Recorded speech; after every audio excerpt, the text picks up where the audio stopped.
বাড়িতে যাওয়ার পরে যদি মা দেখি ইসমাইল নাই, মা পাগলের মতো হয়ে যাবে, ইসমাইল ইসমাইল বলি।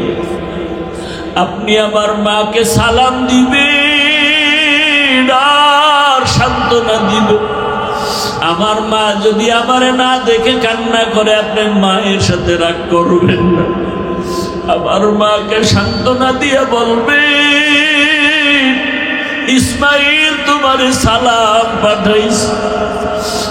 আর হাসরের ময়দানে তোমার সন্তানের সাথে মোলাকাত হয়ে যাবে জান্নাতে।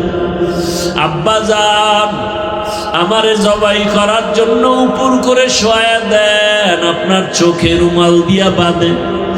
কারণ জবাই করার সময় যদি মায়ার নজর লাগে, আর জবাই করতে পারবেন না রে বাবা।